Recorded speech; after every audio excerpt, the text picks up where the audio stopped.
भगवान श्री कृष्ण जी के अनन्य भक्तों को अनंत सादर प्रणाम। आज दिनांक 3 सितंबर 2024 है और हम अपनी ज्ञान गंगा की आनंदमय सैर के लिए पहुंच गए हैं श्रीमद् भगवद गीता जी के अध्याय 2 में श्लोक 57 पर। और समय है इसको गुजराती भाषा में नहीं, उड़िया भाषा में समझने का। तो आइए हम समझते हैं कि उड़िया भाषा में ये भगवान ने हमें क्या समझाया है। और इससे पहले हम ब्रह्मांड के संविधान की यात्रा शुरू करें, हम हरि नाम का जाप लेते हैं। ओम नमो भगवते वासुदेवाय नमः। उड़िया भाषा में देखिए। ओडिया ଯେଉଁ ପୁରୁଷ ସର୍ବତ୍ର ସ୍ନେହ ରହିତ ଥାଏ ତଥା ଶୁଭ ବା ଅଶୁଭ ହେବାରେ ସେ ପ୍ରସନ୍ନ ହୁଏ ନାହିଁ କି ଦୁଃଖୀ ହୁଏ ନାହିଁ, ତାଙ୍କୁ ପ୍ରତିଷ୍ଠିତ ବୁଦ୍ଧିମାନ କୁହାଯାଏ। प्रतिष्ठित बुद्धिमान कहा जाए। सुख में दुख में प्रसन्न होना, दुखी होना, ये एक शांत मन वाले व्यक्ति के बस की बात ही नहीं है। तो इसलिए वो संस्कृत में सुनिए।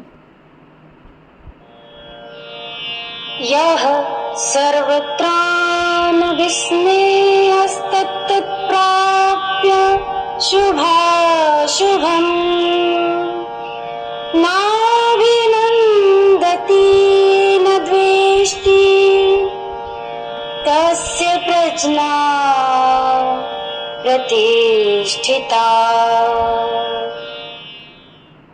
यह सर्वत्र अनभिस्नेह तत् तत् प्राप्य शुभ अशुभम न अभिनंदति न द्वेष्टि तस्य प्रज्ञा प्रतिष्ठिता। ଯେଉଁ ପୁରୁଷ ସର୍ବତ୍ର ସ୍ନେହ ରହିତ ଥାଏ ତଥା ଶୁଭ ବା ଅଶୁଭ ହେବାରେ ସେ ପ୍ରସନ୍ନ ହୁଏ ନାହିଁ କି ଦୁଃଖୀ ହୁଏ ନାହିଁ, ତାଙ୍କୁ ପ୍ରତିଷ୍ଠିତ ବୁଦ୍ଧିମାନ କୁହାଯାଏ।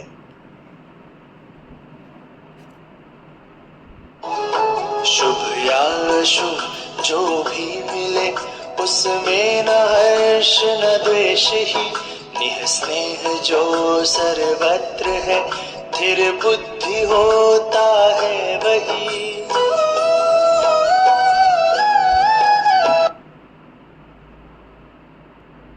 ଯେଉଁ ପୁରୁଷ ସର୍ବତ୍ର ସ୍ନେହ ରହିତ ଥାଏ ତଥା ଶୁଭ ବା ଅଶୁଭ ହେବାରେ ସେ ପ୍ରସନ୍ନ ହୁଏ ନାହିଁ କି ଦୁଃଖୀ ହୁଏ ନାହିଁ, ତାଙ୍କୁ ପ୍ରତିଷ୍ଠିତ ବୁଦ୍ଧିମାନ କୁହାଯାଏ। पूर्ण आहुति